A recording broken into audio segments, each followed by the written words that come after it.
Assalamualaikum warahmatullahi wabarakatuh. Alhamdulillahi rabbil alamin. Asyhadu alla ilaha illallah wa asyhadu anna Muhammadar Rasulullah. Allahumma sholli ala sayyidina Muhammad wa ala ali sayyidina Muhammad amma ba'du. Rabbi israh li sadri wa yassir li amri waludatan min lisani yafqahu qawli. Apa kabar rekan kami, sahabat channel Sukamto Sastro di Menjo Channel. Hari ini kami ingin membuat motivasi religi. Siapa tahu ada manfaatnya bagi kami dan jadi bekal amal jariah. Dan seandainya ada sisi manfaatnya, bisa dimanfaatkan dan bermanfaat bagi teman-teman semuanya. Tetapi misalnya ada kurang berkenannya, mohon dimaafkan.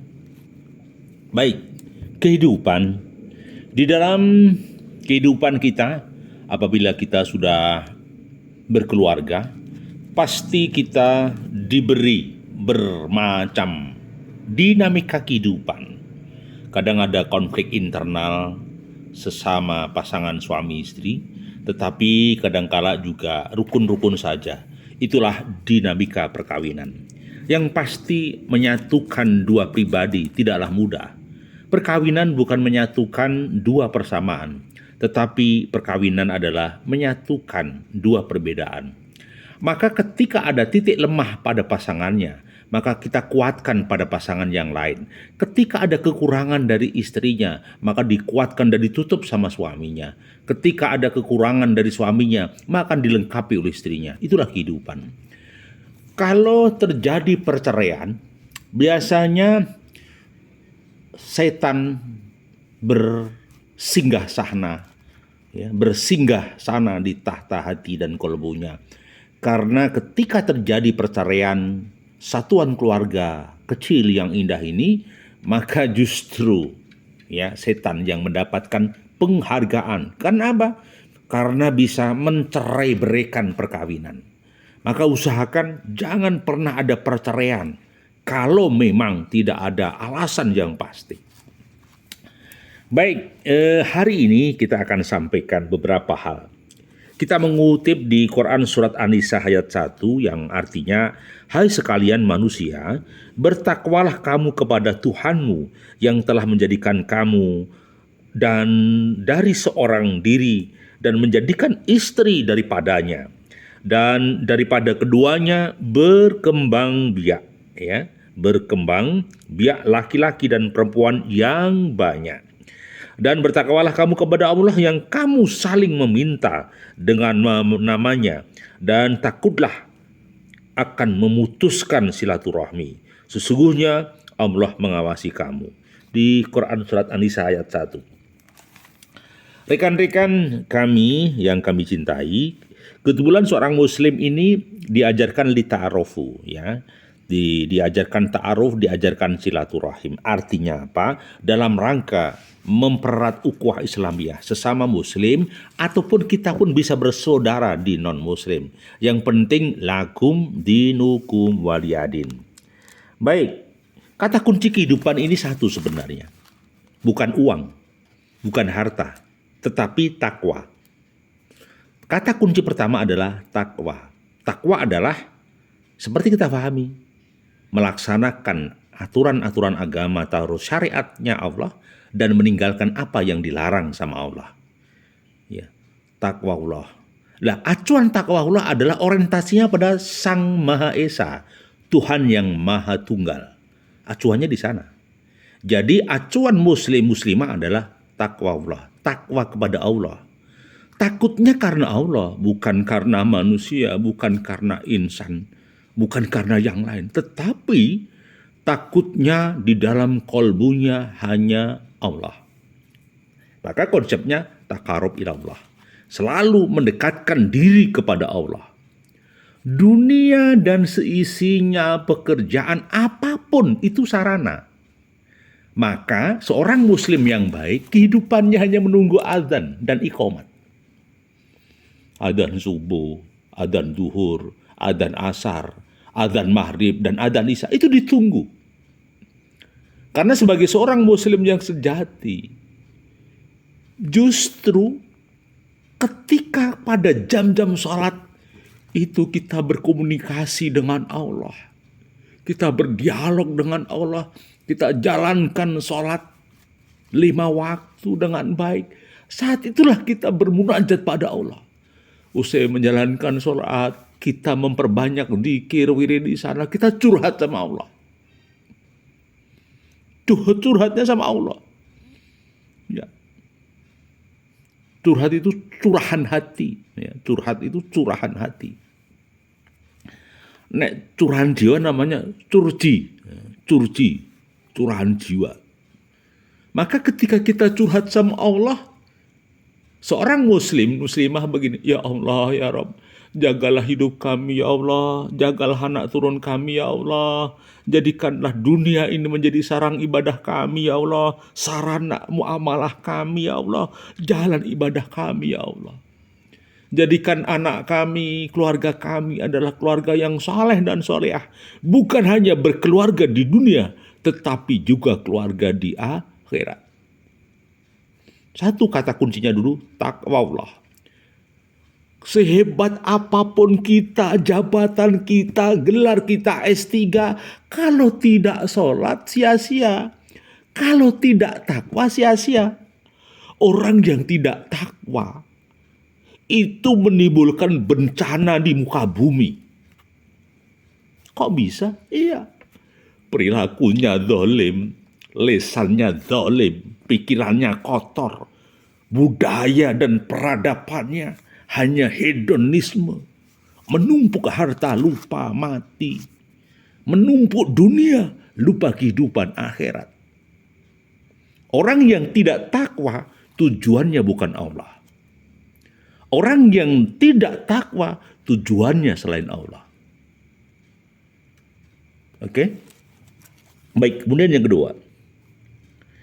Kenapa manusia ini bisa berkembang biak?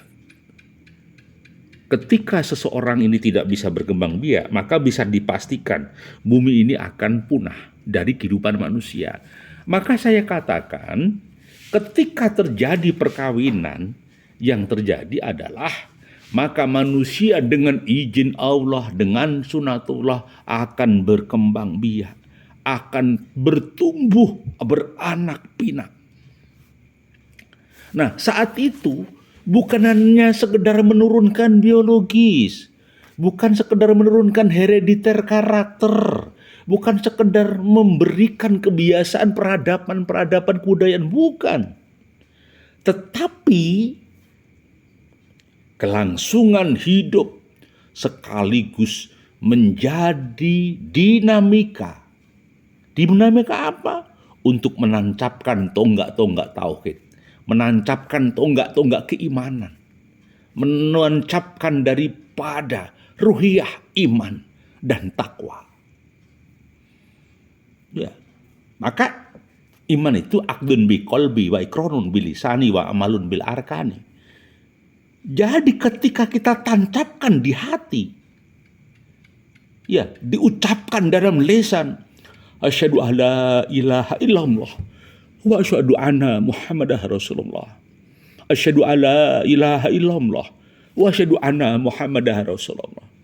Tidak lupa kita juga bersolawat kepada Rasulullah kita. Allahumma sholli ala sayyidina Muhammad wa ala ali sayyidina Muhammad.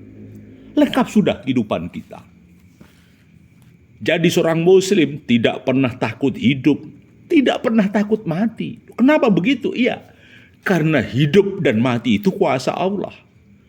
Sudah khodo dan khodarnya Allah.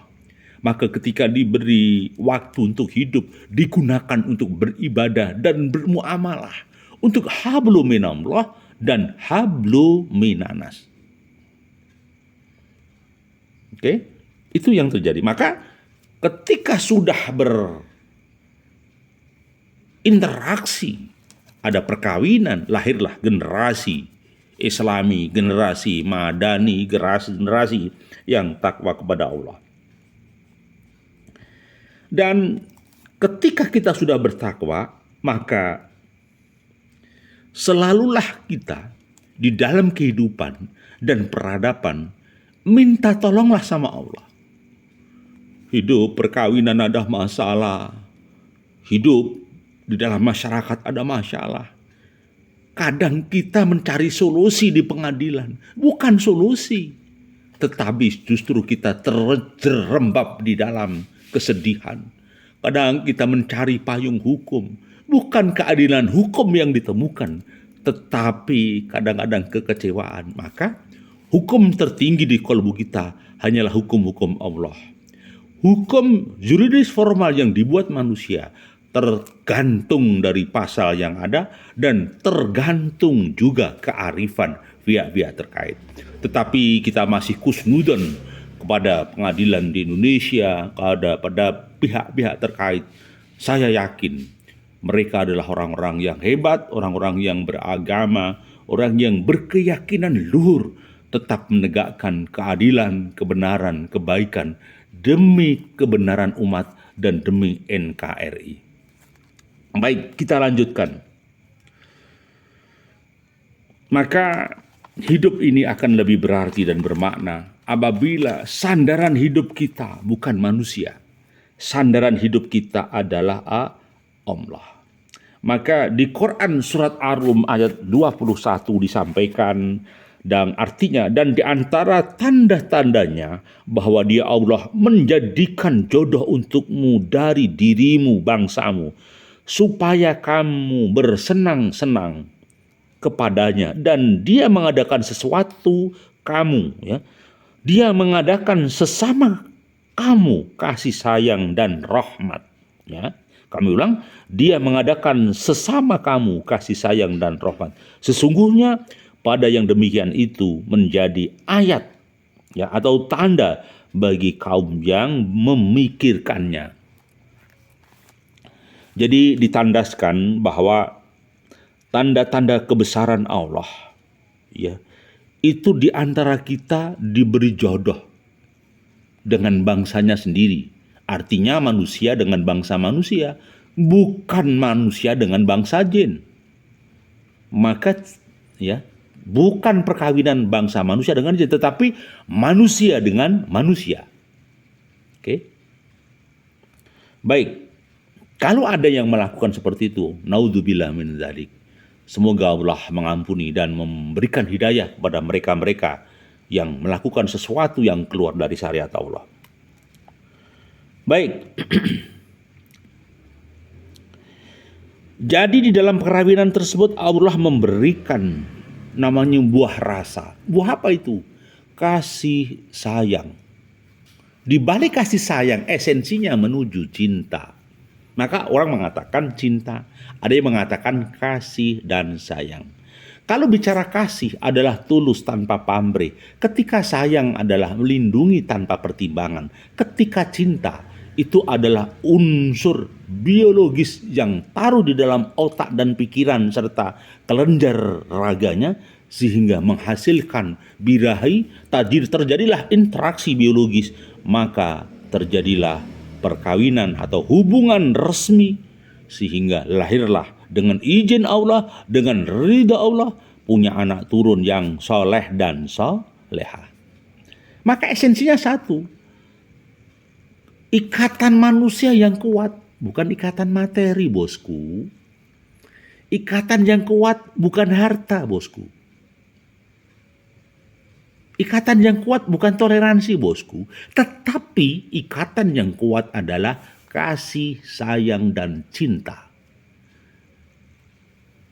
Ketika perkawinan terjadi prahara, kasih mulai merintih, sayang mulai hilang, cinta mulai sirna, maka kehidupan perkawinan akan porak-poranda.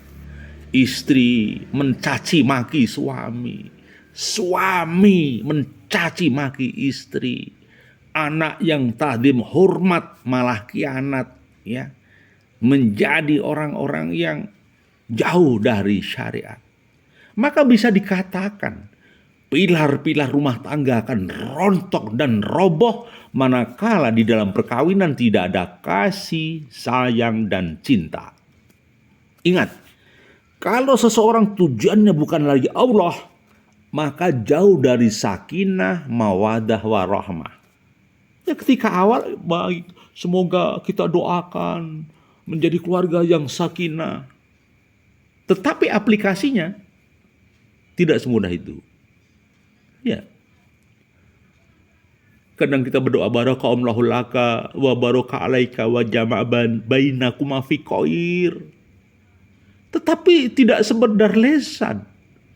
Tapi diaplikasikan di dalam kehidupannya.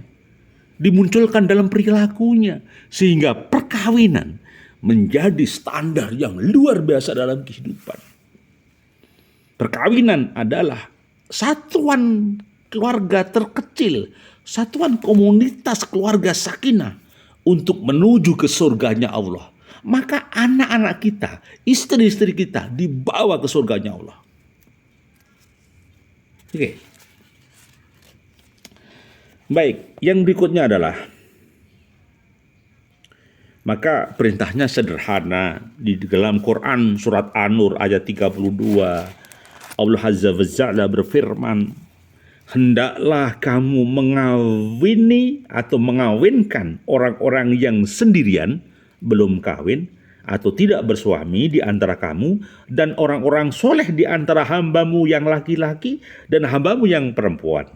Jika mereka miskin, Allah lah yang memberikan kekayaan kepada mereka dengan karunia Allah. Allah luas karunianya, lagi maha mengetahui. Quran surat An-Nur ayat 32. Di refleksi hari ini saya katakan bahwa kadang orang ketakutan, bro, aku urung duwe duit kok, bro. Aku gajiku wis uruse kacuk mung erok, bro. Aku iki mung kerja gajianku mingguan kok, bosku. Aku sedina mung diitung 80. Seminggu ki mung piro, bro? Kadang mung 250, 240, bro. Aku gak wani kawin. Nah, ini yang jadi masalah. Tidak yakin bahwa rezeki itu dia merasa pintar dari dirinya sendiri.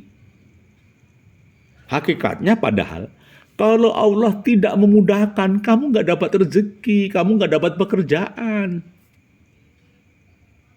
Maka saya katakan bahwa ketika orang mau nikah, berani saja, bismillahirrahmanirrahim, la haula wala quwata illa billah. Pasti ada jalan keluar, satu-satu, jangan malas. Kalau orang malas, yang dipastikan akan hancur dan berantakan. Kalau orang itu malas, keluarganya hancur. Kenapa? Bayangkan saja orang nikah tidak mau kerja.